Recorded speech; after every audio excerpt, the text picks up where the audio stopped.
दो मोती विलीन हो गए, 27 सोने की मुहरें लुप्त हो गई और चांदी तांबे की तो पूरी गणना ही नहीं की जा सकती। पानीपत के तीसरे युद्ध को अपनी आंखों से देखने वाले काशीराज पंडित की चिट्ठी को जब नाना साहब यानी बालाजी बाजीराव ने पढ़ा तो वो बहुत दुखी हो गए, क्योंकि इस चिट्ठी में मराठों के पतन की खबर थी।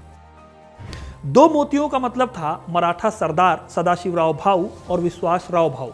27 सोने की मुहरों का मतलब था मराठों के बड़े बड़े 27 सरदार, और सोने चांदी का मतलब था अनगिनत सैनिक।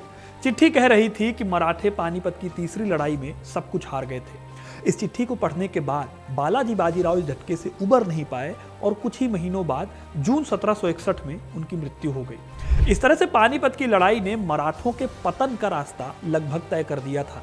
अफगानिस्तान के शासक अहमद शाह अब्दाली, रोहिल्ला नवाब नजीब जंग और अवध के नवाब शुजाउद्दौला की मिली भगत ने मराठा साम्राज्य को तितर बितर कर दिया था।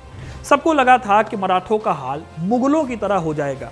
जैसे मुगल सत्ता औरंगजेब की मृत्यु, फिर नादिर शाह और अहमद शाह अब्दाली के बाद सिमट कर रह गई थी लाल किले के आसपास तक, वैसे ही सबको लगा था कि मराठे भी मराठवाड़ा के कुछ हिस्सों तक लिमिटेड रह जाएंगे और उनकी ताकत खत्म हो जाएगी। लेकिन क्या ये इतना आसान था? क्या सचमुच मराठों की ताकत खत्म हो गई थी? आखिर पानीपत के युद्ध के बाद मराठों ने कैसी अपनी ताकत को समेटा और कैसे पानीपत का बदला लिया? कौन थे मराठों की ताकत को आगे बढ़ाने वाले सबसे खास नेता? ये कहानी जानना बहुत इंपॉर्टेंट है, क्योंकि पानीपत के युद्ध के बाद मराठों ने जो किया वो आसानी से देखने को नहीं मिलता। इतिहास में ऐसा कम ही होता है। आज मराठों के पुनरुत्थान की यही कहानी मैं आपको सुनाने वाला हूं, तो वीडियो को इन तक जरूर देखिएगा, क्योंकि अपना इतिहास नहीं जानोगे तो खुद को कैसे पहचानोगे। गाइस, आगे बढ़ने से पहले आपको बताऊं कि कीवी ने लॉन्च किया है एक ब्रांड न्यू क्रेडिट कार्ड जिसका नाम है यूपीआई क्रेडिट कार्ड। ये क्रेडिट कार्ड बहुत ही अमेजिंग है। अमेजिंग मैं इसलिए कह रहा हूं बिकॉज आपको इस क्रेडिट कार्ड में कैशबैक भी मिलेगा। इसमें अच्छी बात यह है कि इस क्रेडिट कार्ड से 5% का कैशबैक आप यूपीआई ट्रांजैक्शन में भी ले सकते हो। अब आज की डेट में हम लोग मैक्सिमम ट्रांजैक्शन यूपीआई से ही करते हैं, यानी कि 5% कैशबैक आपका पक्का है। और आपको यहाँ पर रिवॉर्ड पॉइंट्स भी मिलेंगे, एयरपोर्ट लाउंज एक्सेस भी मिलेगा, और जो सबसे बेस्ट चीज़ है वो ये है कि ये क्रेडिट कार्ड आपको लाइफ टाइम फ्री दिया जा रहा है। मतलब इस कार्ड को लेने के लिए ना तो कोई ज्वाइनिंग फीस है और ना ही फ्यूचर में कोई एनुअल चार्जेस आपको देने हैं। तो ये कार्ड अगर आप ले लेते हो और उसके बाद अगर आप कार्ड यूज नहीं भी करते हो तो भी आपको इस क्रेडिट कार्ड से कोई नुकसान नहीं है। इस क्रेडिट कार्ड पर आपको 5% तक का कैशबैक मिल रहा है। आजकल 5% का कैशबैक बहुत ही कम क्रेडिट कार्ड्स में देखने को मिलता है। कार्ड के बाकी डिटेल मैंने डिस्क्रिप्शन में डाल दिए हैं, तो देर किस बात की है, जल्दी से इस क्रेडिट कार्ड को अप्लाई करो और ढेर सारा रिवॉर्ड और कैशबैक पाओ। जब पानीपत का युद्ध खत्म हुआ तो मराठों का सबसे बुरा दौर शुरू हुआ। जंग जीतकर अहमद शाह अब्दाली तो वापस अफगानिस्तान लौट गया, लेकिन उसने मराठों को जो नुकसान पहुंचाया वो बहुत बड़ा था। जिन नेताओं के बल पर मराठे पूरे भारत पर अपना परचम लहरा रहे थे, पानीपत की जंग में उनके कई बड़े नेता मारे गए थे। सदाशिवराव भाऊ और विश्वासराव सहित कई नेताओं की मृत्यु से मराठा लीडरशिप लगभग खत्म हो गई थी। जाहिर है कि मराठा साम्राज्य के पास कोई बड़ा लीडर न होने की वजह से उनका मनोबल बेहद कमजोर हो गया था। इसी टाइम पर नॉर्थ इंडिया में भी बड़े पैमाने पर हलचल हो रही थी। रोहिल्ला सरदारों, जाट और राजपूत पावर्स दोबारा अपनी ताकत को बढ़ाने में लगे हुए थे। मुगल अहमद शाह अब्दाली के दिल्ली लूटे जाने के चलते बेहद कमजोर हो गए थे। वहीं दूसरी तरफ दक्कन में निजाम भी मराठा साम्राज्य की कमजोरी का फायदा उठाकर मराठों की ताकत को खत्म करना चाहता था। कुल मिलाकर मराठे चारों तरफ से मुसीबतों से घिरे हुए थे। ऐसी सिचुएशन में पेशवा बनते हैं माधवराव प्रथम। तब उनकी उम्र सिर्फ 16 साल थी, लेकिन पेशवा माधवराव प्रथम ने जो किया उसे इतिहास में कभी भी भूला नहीं जा सकता।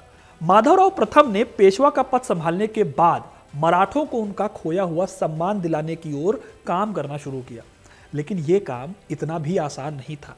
साल 1763 में पानीपत की जंग के सिर्फ 2 साल बाद निजाम ने मराठों की कमजोर ताकत का फायदा उठाने की सोची, लेकिन यह असल में निजाम की भूल थी। माधवराव ने निजाम के खिलाफ जंग छेड़ी और आखिर में राक्षस भुवन की लड़ाई में उसे पूरी तरह से हरा दिया। इस जीत ने न केवल मराठों के बीच उनके लिए सम्मान बढ़ा दिया, बल्कि उन्हें यह भी संदेश दे दिया कि मराठा अभी खत्म होने से बहुत दूर है। हालांकि अभी भी मराठों के सामने कई बड़े चैलेंज थे जिन्हें माधवराव को दूर करना था। पानीपत के युद्ध के बाद मराठों में भी कुछ गुट थे जो ज्यादा ताकतवर हो गए थे। इसमें से एक गुट था सिंधिया, जो कि नॉर्थ इंडिया में एक्टिव था। दूसरा गुट था होलकर, तीसरा गायकवाड़ और चौथा भोंसले। ये चारों गुट मिलकर बनाते थे मराठा संघ, जो कि मराठों की रीढ़ था। लेकिन युद्ध के बाद ये सभी लीडर्स अपनी अपनी ताकत को दोबारा वापस पाने में लग गए। इस कोशिश में चारों सरदारों के बीच मनमुटाव भी हुआ, जिसने मराठा एकता को कमजोर किया। एग्जाम्पल के लिए नॉर्थ इंडिया में सिंधिया गुट था, जो कि महादजी सिंधिया के नेतृत्व में था। उस गुट को पानीपत में खूब नुकसान हुआ था, इसलिए उन्होंने उत्तर भारत में अपनी ताकत को रीस्टोर करना शुरू किया। होलकर, जो कि इंदौर के हिस्से को संभालते थे, वो स्वतंत्र रूप से इंदौर के हिस्से पर राज करना चाहते थे। वहीं भोसले गुट, जो कि खुद छत्रपति शिवाजी महाराज के वंशज थे, उनके इंटरेस्ट नागपुर के एरिया में थे। इसके साथ ही आखिरी गुट यानी गायकवाड़, वो रूल करते थे गुजरात के आसपास के एरिया पर। गायकवाड़ भी होलकर्स की तरह मराठा पेशवा की दखल नहीं चाहते थे। इस तरह से 4 हिस्सों में बटे इस मराठा संघ को एक करना बहुत जरूरी था, और इस तरह से माधवराव प्रथम को टूटा फूटा साम्राज्य मिला था।